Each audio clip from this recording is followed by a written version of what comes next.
We've got a pretty familiar group here. We don't need to spend much time introducing people. I think everybody knows Alison, right? You've been at meetings with her. Hey. I'm not familiar with Alison. Oh, Hi, okay. I'm Alison Skvarla. I'm local resident.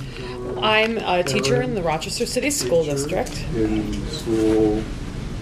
School number 54. I'm a music educator, and I've been with the district for 8 years. Currently, my other title is very proud member of the Vision Quest TeacherLed School Proposal Planning Team, and that's why I've been coming in this capacity to Southwest Common Council Education Committee since about last, what? Oh my gosh, it must be like last June or last July at this point. Yeah. First came to the Southwest Common Council in July. TeacherLed School. Yes, yes, sir. And it's been about over a year in the works so far, and it's chugging along at this point. To give you a quick update, is it okay if I segue right in, or are we still in introduction since I'm the first person on the agenda?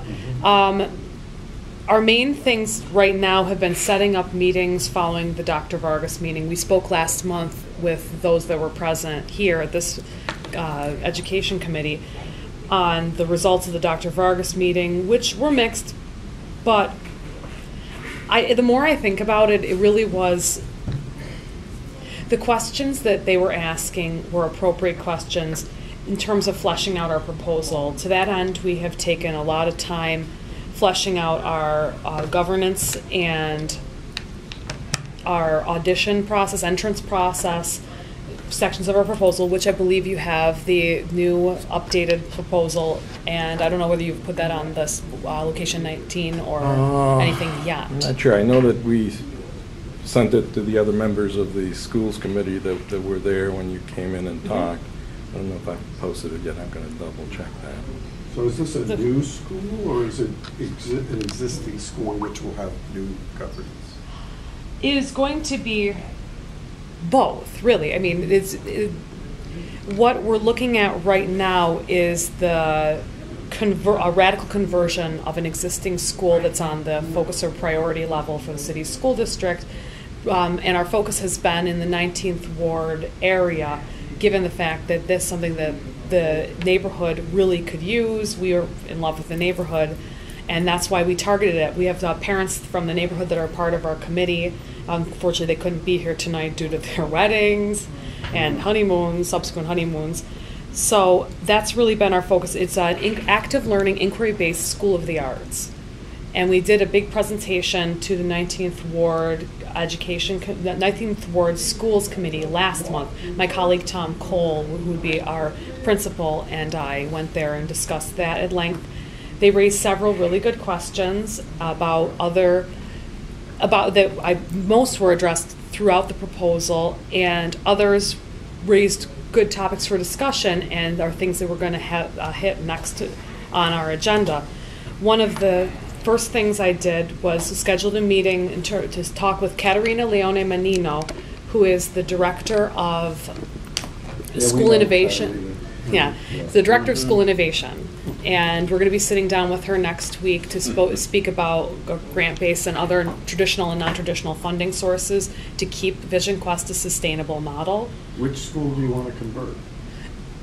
That remains to be seen. That's up in the air. We were looking at a couple of different schools in the 19th Ward, 16. Which one do you want to convert? Yours. Anyone that'll have me. Anyone that'll have me. Well, not 54 is not in this 19th Ward. 54 is not in the 19th Ward and is not a model. We are a coalition of teachers, parents, and community members from across the city, and we just happened to target the 19th Ward as an area that looked like there were schools on the chopping block, schools that were threatened to close, right. And we considered it a really great opportunity to keep schools in the neighborhood, keep young families in the neighborhood, and give them something to send their kids to. And back to this is what happens when it's been a really long day. So we're going to be sitting down with Caterina Leone Menino, and we are also working on scheduling conflicts with sitting down with Adam Urbanski and Paul Hetland from the union to really light a fire under them to get them through the negotiations process and see what kind of support they can give us ongoing in terms of release time for our teacher constituency, so we could have time during the day to explore more options, such as perhaps working with an EPO, working with a SUNY school, similar to what they've been proposing to at East, which was funny that they brought it up because we already have planned partnerships signed off with RIT for our for the STEM portion of our school. And we were looking into, as the project goes forward, we're kind of waiting on the edge of the precipice. Should we go to colleges? Should we wait until there's some more firm footing from the district? And that's kind of where we are at now. And at this point, we're just going to go and make our own opportunities because the district is really reluctant and is dragging their feet in terms of funding, in terms of giving us any really big concrete votes of support. As you can imagine, they don't want to stick their toe over the line without having a good, solid assurance it's going to be something really positive. So it's a new charter school? Not a charter, an in-district teacher-led school. We believe that it's a sellout to go outside the system and create a charter. There's no reason. While it's an innovative school model in terms of a reduced role of the principal and less top-down management and more led by committee, it's not so revolutionary when you think about it. A well-managed organization, period, is managed with input from all interested like parties. School 15. Yeah, School 15 actually went to be a teacher-led school, and they pretty much said to the School 15 at the time, Well, that's you're the already way they doing it. govern the school, right? That's the You're way already they doing govern it. the school. You Right. don't need to relabel. It Right. would just be relabeling what you already have. And 58 had a similar reaction from the district, because 58 is essentially running by committee as well, with strong parent component, strong community involvement, strong teacher-driven instruction. And again, there's the framework for this already in place in the district, so there's really no real reason the district would want to step out, but they're concerned as to the viability of opening new schools when they're closing so many, although we are very open to the conversion of a failing school, as long as it's an opt-in rather than an opt-out, because we don't want anybody there. We don't want to force a model on parents in the community that would not be something that they're interested in, which is why we're soliciting support and have worked with the Southwest Common Council Education Committee over the past year, and we're starting to work with the 19th Ward Schools Committee to get their input, and they're deeply, deeply interested from what I've been speaking to John and the rest of the committee, in having really hands-on, everyday experience working with the school, because they don't want to get saddled with something else that's not the flavor of the month anymore 5 years down the line, which is not our intent. Yeah, the Education Committee, or the Schools Committee, I should say, for the 19th Ward, had been set up primarily so that we could look at doing a community-accredited school model similar to what Ralph Spezio has been proposing, to try to have the community really keep an eye on how the principal is working at the school to make sure that it stays community-focused. And we're kind of keeping an eye on how 17 makes out now that Ralph is back there trying to recreate the miracle. The thing that is not quite sure at this point is, what will be the requirements that we'll have to meet in terms to have the clout to ensure that the community has input on who gets hired for a principal there. And it occurred to me, and we had the Vision Quest come in because some of the things that they're trying to do are kind of similar to what we were trying to do with getting a lot of community involvement. And as long as the way they evolve their governance includes community and parents and teachers, it might be something that would be useful for us. And one of the things that we don't have well resolved with the community accredited model is, how do you select the teachers that you want for the school when it reopens? And this is something that hopefully this would solve, because it's working through the union basically, and if they want the model to succeed, they're going to have to make sure that whatever gets put together meets the requirements of what the school will need. So I kind of see it as something that might eliminate some problems that we may have down the pike.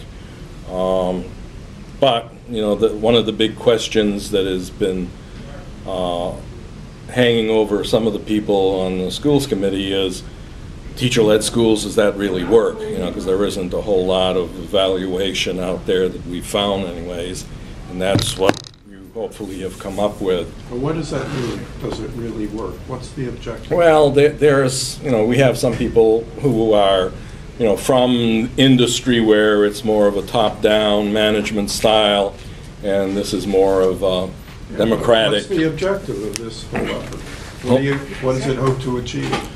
The whole thing, having involvement with the school is to get the school to be successful, have parent involvement, and so the current governance model doesn't allow enough of that. The thing that kind of torpedoed 17 when Ralph left there was the new principal that came in didn't have the interest in having as much community involvement, or at least, you know, the stories that we've heard. So the hope is that by having the community have a say in the governance of the school, we'd have some constant in the equation that would help span changes in administration in the school. And the teacher-led model could have some of the same thing if it's including community and parents and teachers. Change of one, you know, principal or chief administrator doesn't necessarily change the whole aspect of the school. And the other thing that hopefully you'll work out is what happens if the administrator has to retire and you get a new one in and maybe they don't work out, or people change over time. You know, maybe the guy who was doing a real good job, guy or gal who was doing a good job at the beginning changes their attitude and it isn't working as well. So how do we remove somebody if they're not working well, or encourage them to do better? You know, there are things that haven't been all defined, and I think that's one of the things that Dr. Vargas is looking for, is trying to get all the I's dotted and T's crossed. And I was at the Coffee and Conversation earlier this week, and I brought up the issue of, hey, how you doing? My gosh, I've been hoping you'd show up sometime. Well, I'm here. I don't know if you know Cecilia Golden. Hi, how are you? Hi, Cecilia. Hi. She's was my son's first, second, and third grade teacher. She is the Spanish immersion teacher that I've mentioned a few times. Oh, you're talking about. Your ears must be burning, you know. Anyways, she is living across the street from me these days. Yeah. And you're involved with Hillside? Hillside, yeah. So, I was at the Coffee and Conversation and mentioned to Dr. Vargas, you know, that we're trying to get some answers on governance and, you know, trying to flesh out the thing, and that you had been in to talk to the schools committee relative to 16, and I was wondering whether that model, that school would fall into one that could be looked at as a school that Vision Quest would get involved with, and he seemed to think that it's possible, you know, that it, because the question will be, is given the state regulations and so forth, if Vision Quest takes over a school, what are the conditions that they have to meet? Yeah, they would have to meet the same regulations that any other school would. They would define it a little differently, but they still have to meet the regulations. And I'd recommended 16 because I knew 16 was on the list and didn't know that they necessarily had their reorganization plan done, that they're going to have to submit to the state, and whether, even if they had it done, whether the state is going to accept it is going to be enough of a change from what they were doing to accomplish the overall performance results that they're not getting now. And that's why I felt that a vision quest they're putting together a strong plan and argument for this model being successful. And I thought that maybe having a conversation with 16 school, if they haven't got a plan that they're just crazy about, that they might say, this might be our solution. This, this would be a major change from what we were doing before. It's got research documentation that says this kind of a instructional program can be successful, and so if they bought into it, then that school then could take on what Vision Quest is doing. So, I mean, and if by doing that, and that was what Dr. Vargas said, if you start brand new, which he's going to resist, because now opening a new school is different than reorganizing an existing school, because everything is already there in terms of its functioning, however not successfully in terms of performance, so they need to reorganize and come up with a different approach to achieve the performance results that they're looking for. So depending on what school it would be, it would be pre-K through 8? Is that, what? Our proposed details a pre-K through 6 model. Through 6. Okay. Pre-K through 6, Okay. small schools model, Okay. and 3 classes at every grade level. One that is on grade level, Okay. one that is in an accelerated program that's above grade level, and one that's an integrated co-teaching model, ICOT with 2 teachers in the classroom. So we are able to provide the widest array of services, so to accommodate children no matter where their academics are at the building. We could do flexible grouping, differentiation, and so because in a lot of our schools we find that if a kid gets classified, they have to move. That's it. No, I like the idea. I'm curious about the RIT, because that's where I came from. Who are you working with at RIT, or who have you talked to? I can't. Kip Mayberry? No, the No, Dean of the College of Sciences is Sophia. Yes, she's been to our original Vision Quest proposal She's meeting good. last June, and we have a signed letter detailing their intent to partner with us to work, especially through the Women in Science Education program. It will be a mutually beneficial thing with their 4+1 program they got working with Nazareth, where they do 4 years on RIT campus, the kids, And what about- getting their science degree, and then they do 1 additional year on the Nazareth campus to get their science education component of their degree, and they come out with a really deep content area knowledge in their scientific area, as well as an education degree with the intent to go into the field. Right. That's And solid. they're finding that their kids in the first 4 years need more hands-on education experience, because they're coming into Exactly. Nazareth and they're like, oh my gosh, they're getting the field for the first time in their 5th year of schooling, and it's Right. not 100% successful for them. Right. So we have a really rudimentary plan where they would come in and work with the teachers in their project-based learning to develop hands-on experimentation through our extended day, our enrichment club model, which would be from 3:30 to 4:30 every day. And students can opt in as well during the day as well as after school to get that really deep hands-on experience you can't get in a traditional school. Right. The other thing I'd suggest, if you're interested in, is the RIT-WE program. And that's out of the College of Engineering, and that's Women in Engineering. And that's an excellent program. The thing with RIT, of course, like at many universities, you've got a College of Math, you've got College of Science, you've got the College of Engineering, and a lot of the stuff that you're interested in, I think, crosses over those college boundaries, if you will.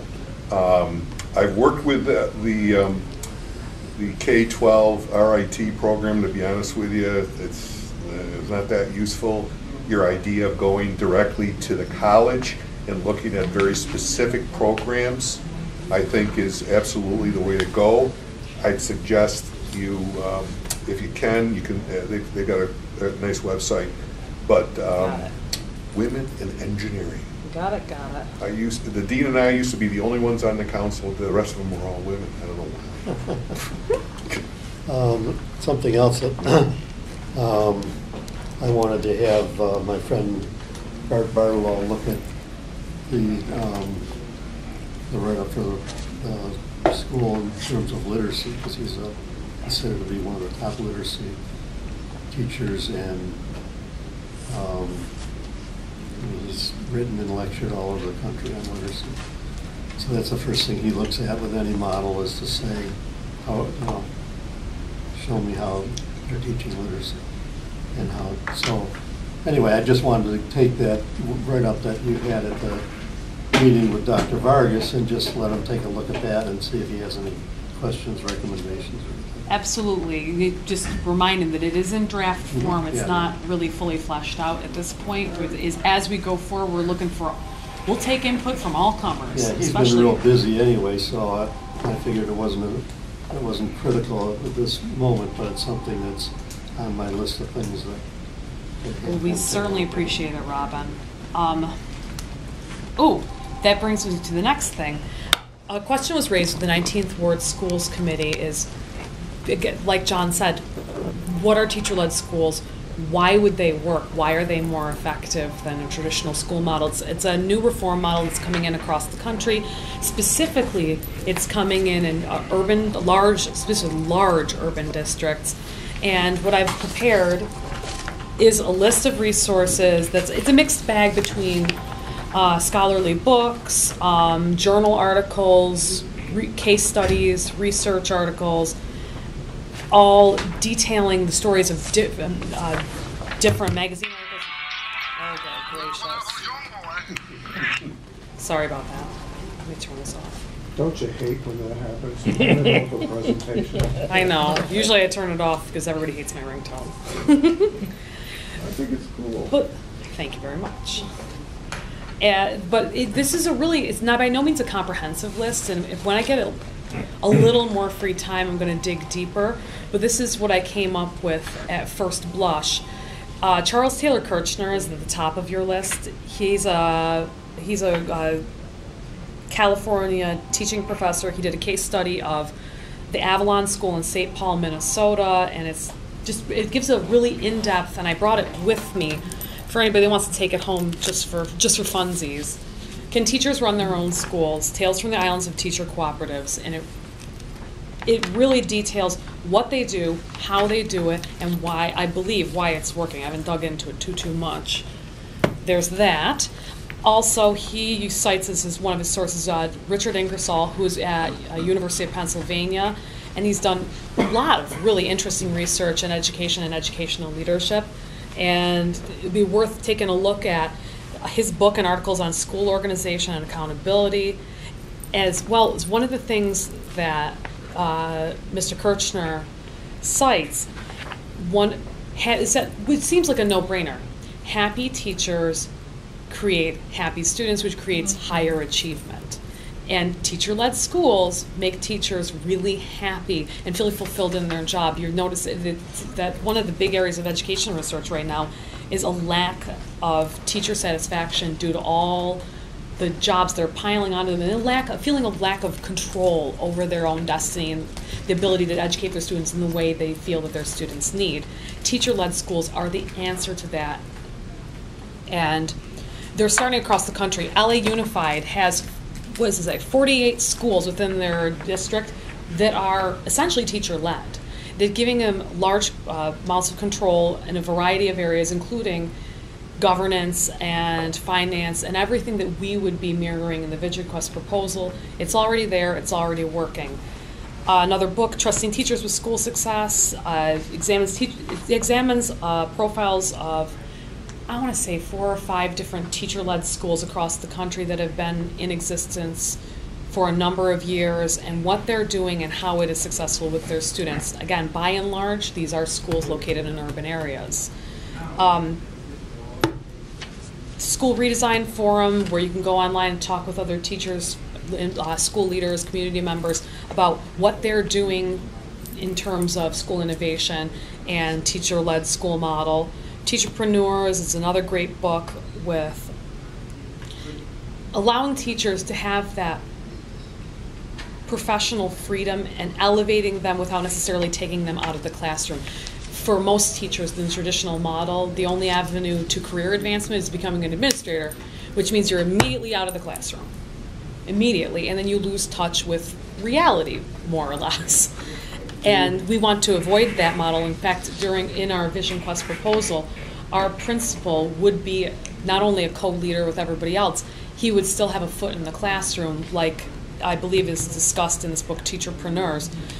And he would be required to teach a certain number of classes, not a great number of classes because there's a lot of administrative duties he'd have to be taken care of, but even if it's an hour a week, it keeps a foot rooted in reality for that administrator over the years. And this model imitates higher ed considerably. Sure does. Because in higher ed, it's shared governance, and you're right. As a professor, you don't have to go into administration. You can move up in rank, in seniority, in pay without leaving the classroom. And many middle management people, department chairs, the expectation is that you're going to be in a classroom for at least one class. So that model works, and it certainly works at universities all over the country. When they used to have middle schools here, which wasn't too long ago, but Monroe Middle School, we created a process where teachers could come up with something that they thought would be effective in the classroom with their students and everything, and they could make a presentation to the school-based planning team, and the school-based planning team felt that it had merit, and there were certain criteria that they had to follow. It couldn't just be totally off the wall. It had to be instructional. And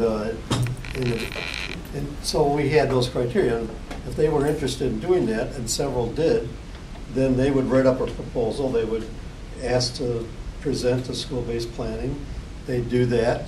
Then we'd evaluate what they gave us, and some of them were approved. And some of them came in with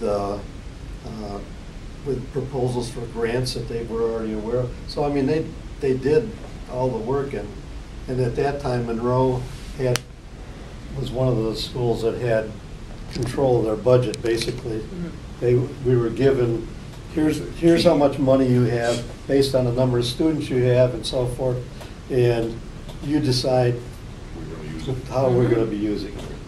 I mean, that was fantastic. But anyway, so it's got merit in terms of being done. I mean, obviously you've been looking at the research says that it does. So. And then on the back of the page, it's just more of the same. Howard Reich Community School in Portland, Maine. It's been going for a while. It's a union-run, teacher-led school, community-led school. In having success working with urban students, 52% of their students are ELLs, and they're still seeing success.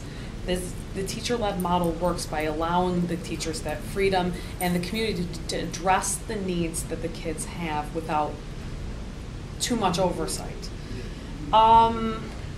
Another cool one. Now, if you go halfway down the page, it says Portrait of Teacher-Led School by Lori Nazareno. One of the ones she's profiled in Teacherpreneurs, as well as a bunch of other these reports. She, I believe, is one of the leaders of Denver's Mathematics and Science Leadership Academy in Denver, and there's a lot of information that she has both written herself about how her school works and how they've made it work in Denver. The Teacher Union Reform Network is all AFT and NEA locals, and it's got a list of teacher-led schools in urban areas across the country. It's a shortish list right now, and I actually don't think it even includes LA Unified, which I thought was a little surprising. But it's linked directly to those schools and what they're doing. And I've included links to the schools when applicable. And if you'd like, you can post all this right up on the web, and you can click right through. I figured rather than giving this mound of paper, you can just look at your leisure. Another thing that was brought up at the 19th Ward Schools Committee was how are the teachers going to be held accountable? Where's that accountability piece? Peer review is already in, Denver's Math and Science Leadership Academy is already using the peer review model, which I thought was funny because it's actually an option under APPR in the district already, and it's going to be an important component of our model, where you're accountable for your practice to the other members of your team with common planning time. We'll be observing each other, and that's part of the success, because you're constantly accountable to those around you. And how does that work? Does it work well? Because in peer- higher ed, that it doesn't work. Well, peer review, there's different models that they've tried during in the elementary schools, like Japanese lesson study, where it's a collaborative review of best practices.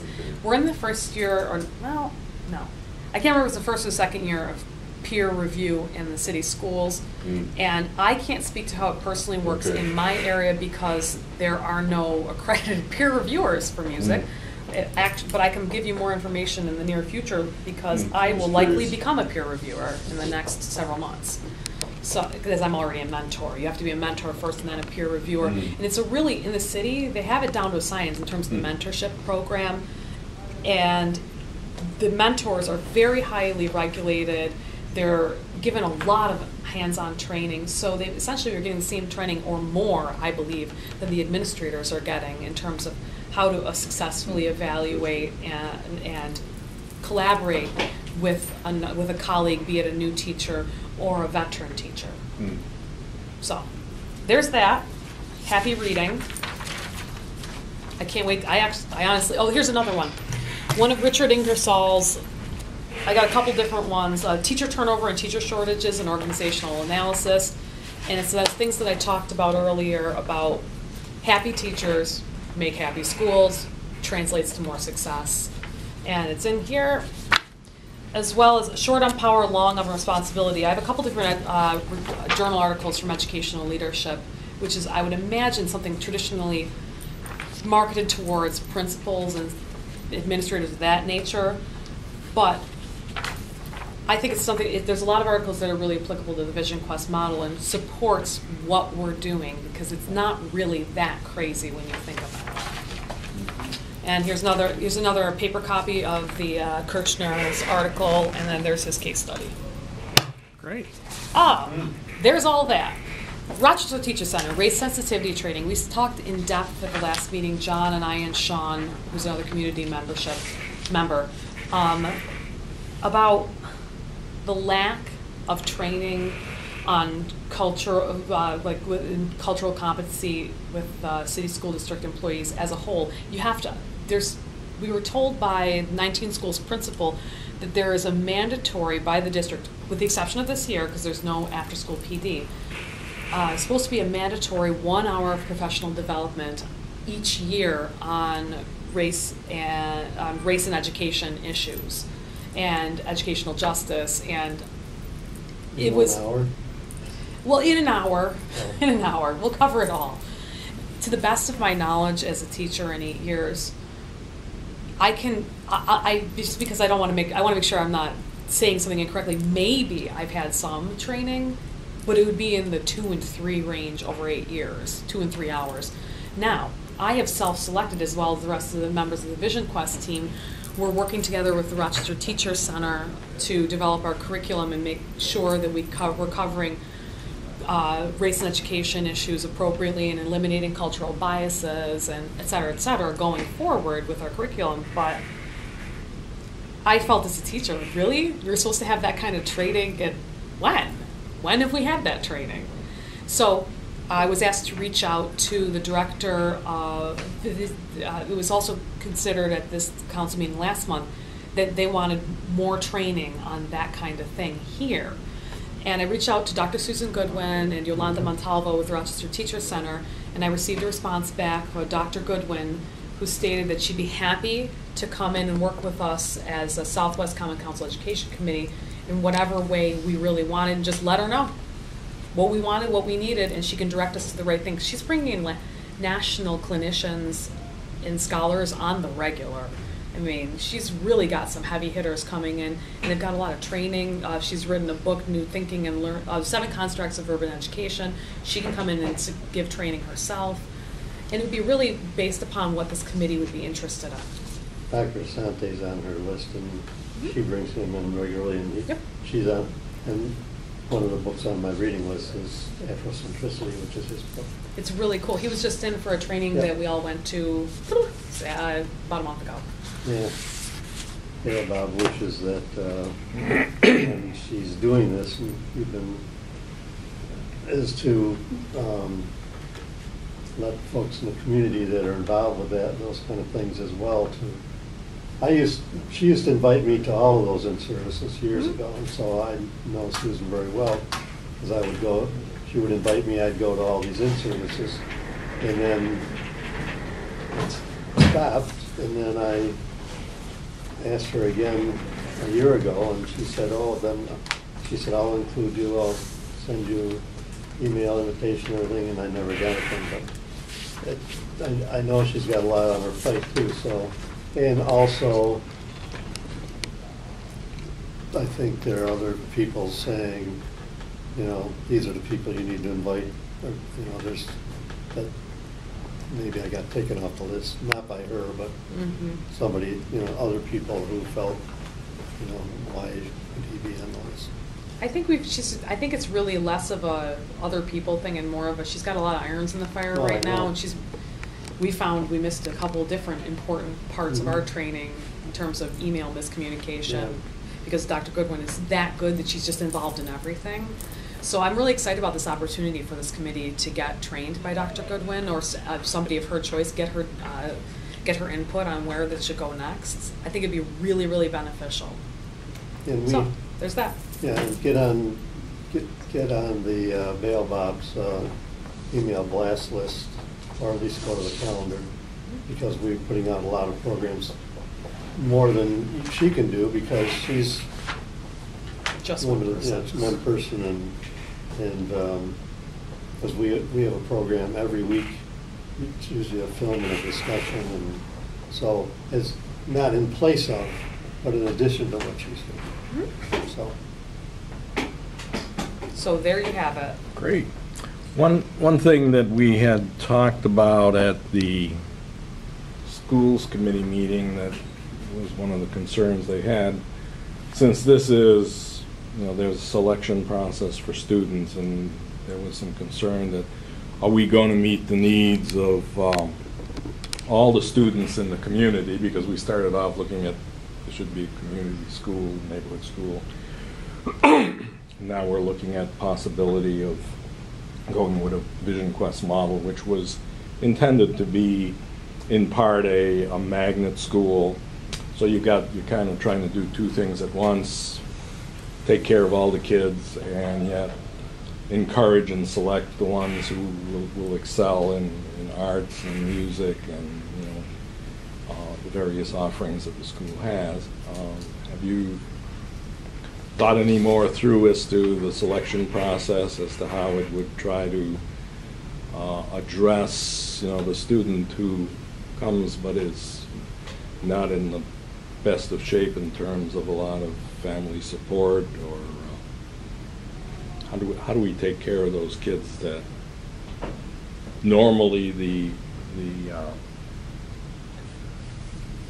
schools that have a selection process, they basically are culling out the student that's going to do the worst in the school, and yes, the school succeeds better as a consequence, but we still have that student to train. Has there been any more discussion as to how do we handle that child? Well, that's in our proposal, because the reason our entrance process is multifaceted is to avoid that problem. Because if you would just evaluate a student on one set of criteria, for example, a music audition, I feel that would be unfair, because that's not showing the picture of the whole student over time. You're showing literally that day and time, this is how that student does. As I spoke to the schools committee, it would also include a home submitted piece that is similar, we call it a student profile or a student snapshot. That it varies across the grade levels, and would be filled out by both this child with assistance in the lower grades in terms of the writing component, and as well as educators that know the child over time. And this is where I can speak as an educator. I've made my case before in similar ways as School of the Arts, where I've gone to sit down, and they are very responsive at the School of the Arts. They sit down with different teachers and they say, look, who are you sending? Talk to me about them. Give me the whole picture. I said, okay, so here's the deal. This is where this child's been this year. They've been transient, without a home, without parents for part of the year, but here's where they can go. I've seen them for 7 years. I can give that more full picture. And this is the part where you can get the human piece that would be normally called out in an audition. You get that full, or as full as we can in terms of an entrance process, where it's essentially it's the ability to remove the bias of the audition process partially in terms of they do have to have, because we never need that parent component, that homeschool connection, it would be remiss of us to completely take the parent piece out of it. You need to have some sort of parent engagement, some sort of home engagement to get the child to the audition in some way and have some sort of responsibility for filling out some kind of application and profile and getting everything ducks in a row. But that would be assisted at the schools that they're coming from, by and large. Because the School of the Arts audition process, I, as the music teacher at the school, I start talking in September. Okay, who's going to audition? What are you going to audition in? Let's talk about it. And become that liaison between home and School of the Arts, which really, for many of my students would have challenging home environments. There's that stable piece to get them over the hump of the family not having all their ducks in a row and give them the educational opportunity to have this kind of an experience in school. Mm-hmm. So that's one way in which, because I don't want to see, the other thing is we would have the ability to sit down as a committee. There would be an entire committee which is detailed in the proposal that is an admissions committee with representatives from the community, representatives for the parent constituency, representatives from the different content areas in terms of classroom, in terms of special subject areas, in terms of the science component. So we can sit down and discuss, is this student going to be best served at our school? And the reason we have such a heavy social and emotional component that we really insist upon being provided to us in terms of getting their social and emotional well-being together is so that we can take students that are not able to succeed in traditional schools, which really don't have those resources to take care of the students fully all in the same building. Again, it's part of that community school model where they got the mental health services, like homeschool connection services. We want to have a full-time family liaison that would help families with that kind of issue. So it wouldn't automatically preclude them, like, okay, the student has a really appalling home life. It doesn't preclude them from coming into the school, because we would be able to say, for most children, if they have the will to be there and the family is in some way supportive of their education, in any way, we can support them here at school. Okay. Do other high schools have auditions? Entrance processes, yes. High schools, no. And this is an elementary school, pre-K through 6, the Vision Quest. Other high schools Wilson, in Rochester, do Wilson they have has an entrance process. Absolutely, absolutely. Yeah. Their IB, because of their IB program, they're pretty selective of who they take. Anybody else that you know? Soda, Wilson, School Without Walls. Again, which is something we want to be in that same vein where it's more project and inquiry-based learning. And they absolutely have it's an entrance process. You have to provide a portfolio in the area that you want to go into. You have to go, I believe you have to go for an interview. I'm not 100% sure. At least School of the Arts has that component. I don't know, I can't speak to Wilson, but I know that there is a more extensive admissions process for Wilson than just checking a box on the school selection sheet like many of the other high schools. Can I ask you a question? Sure. I think I've read some of your proposal before at a previous meeting, and one thing that kind of jumped out at me, and maybe you could enlighten me. Because I live in the 19th ward. There was a big component of mandatory parent involvement as far as volunteering. I think that's part of it, right? I'm kind of skeptical about that, because I think so many times we ask so much of parents that have the least, like that their time, not that their time is more valuable, but they have transportation issues. They don't have a job. Like me, I'm fortunate. I could take a job. I could come volunteer in the middle of the day, twice a week. And so kind of the mandatory, I think it was 3 hours of volunteering in a building. Was it 3? I don't think so. Okay. If it's in there, that's a typo. Okay, because that kind of jumped out at me, because I actually thought, like, I wonder if teachers were able to volunteer 3 hours a month in their kids' school. They can't, because they work full-time jobs. And so our parents work full-time jobs too. Some of them work, there was a period when I was laid off, I worked 3 jobs just to make ends meet. So I wondered if you guys, I don't know, could work on like just that mandatory parent involvement. It kind of just stings me the wrong way a little bit. So I just don't know if you could talk more about that. But I just remembered that, because it sounds like, because everything else you're doing, it sounded great. But that one bit of the mandatory parents, I think it was like working in the office or in the library. And I know the parents I work with in the 8 of schools, they have the least resources, often no vehicle. I know a family at school 12, a mom with 5 kids that comes to every event but catches the bus, RTS bus. And so I don't know. So I don't know if you could talk more about that. And if it says 3 hours, I believe that's a typo. Again, that might have been like a remnant from a very early draft. It's our opinion that in order to make a successful school, you do have to have a strong parent-school connection. But it is in no way, it would be unreasonable, completely unreasonable to expect 3 hours a month. It could be something as simple as 3 hours over the course of the school year as it sees fit, as the parent has the ability to do so. Okay, that sounds better, because in the proposal I read, it was like, it said mandatory, and Right. and it could have been 2, it could have been 3 hours every month. I just think, like, my wife, who is immensely involved in our kids, with their school process, she has a professional job.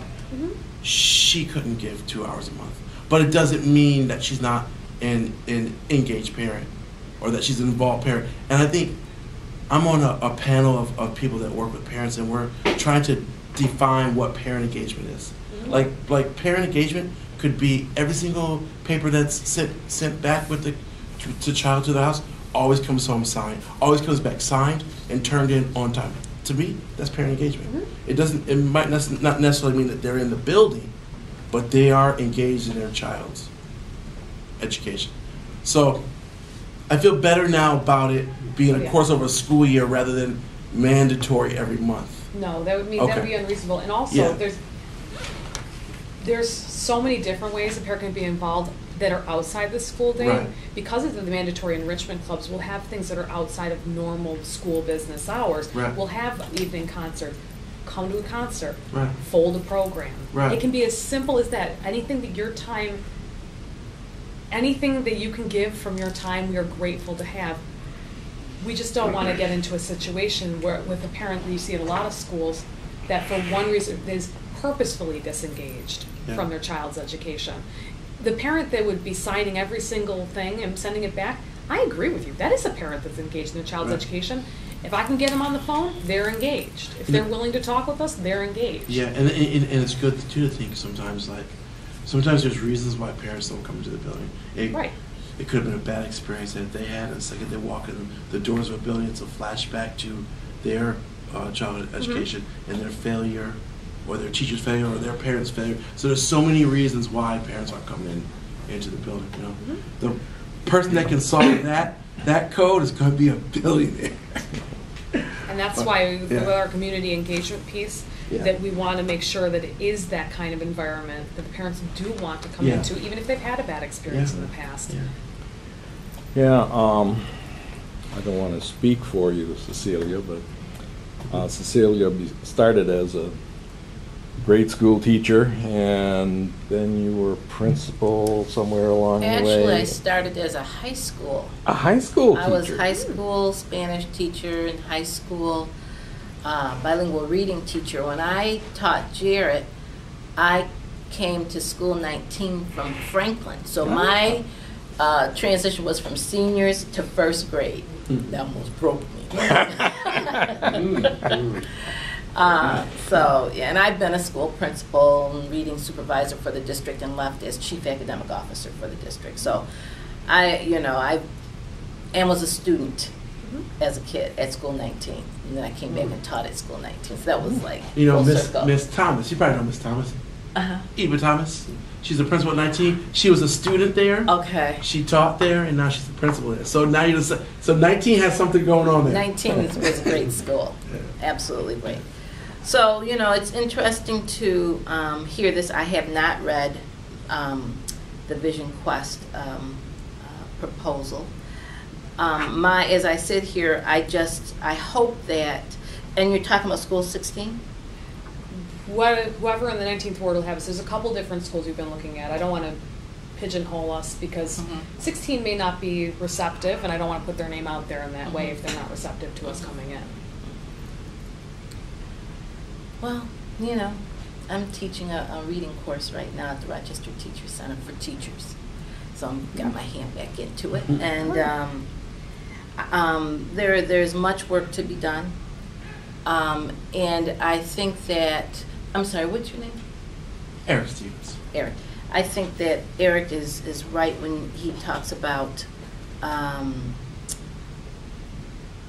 innovative ways to involve parents. And we can look at that, and then we also have to realize that for many kids, unfortunately, there is not the kind of support at home that we would want. And I would hate that any child would be eliminated from the process because of that. So, it's like if we're going to be successful, and I would think that the school would have some outreach built in. And then, of course, the research is clear that if a child has an adult, regardless of relationship, does not have to be kinship, that serves as a mentor, an encourager, a supporter, they do far better than any child that does not. So in terms of a mentoring program or something like that to build it in, those are the people who will volunteer and will come and support the child. So that would be a very interesting model. And I would ask that you add PAIDEA, P-A-I-D-E-I-A, something like that, or P-A-D-E-I-A, a school that I visited years ago in Cincinnati, which was pretty much teacher-run. Although it had a principal, the teachers were in charge of everything. And if there were discipline problems, the teachers took care of it on the weekends. It was a very interesting model. And then, of course, we had the Flower City teacher-run school in the city school district years ago as well. So it's not a brand new concept, and it does work. And one reason it works is that it reinforces the notion of professionalism. There is such a de-skilling and de-professionalizing of teachers that is a real attack on their self-esteem, their self-confidence, and their passion for what it is they do. So, to me, that's it. Well said. What happened to the Flower City School? Isn't it still going on? It sure is. It's still going on. I work there. They're no longer on Brooks Avenue. Where are they now? We're at 30 School. Yeah. Old 30 School. Leslie Rose was the first principal and still there. She sure is. And teacher-run school. It was. So, and while I was a principal, I was very much involved. I taught my kids to read. So don't put all of the administrators in one basket either. That's what good administrators do. They keep that foot in the classroom. And that's what we have right in our model. So feel free to take a look. John has it up on the Okay. Location 19 website. Okay. And if it's not the most recent copy with all the governance and stuff like that in there, we have a whole homeschool connection section to the proposal, which is continually in development. So you're working in a teacher-led school? Nope. Yes, but nope. Oh, it's not? It's kind of morphed back into a more It's traditional a traditional school. model at this point. Yeah. I think the key's going to be, you touched upon it a bit, and that is getting the right people in the right slots. In other words, the faculty. Rob and I have had some discussions about that whole issue. At any educational level, whether it's elementary or high school or college or graduate school, got to get the right people in the right slots. You do. And if you don't, it doesn't work. I don't care how solid the model is. I don't care about all these other things. It's not going to work. Which is why we don't want to jump feet first into conversion model with teacher coming in on top of teachers that are not interested in our model. Well, School 19 started this school year. I was at the opening, and she got over half of her staff was brand new to the building, and half of that brand new to the teaching.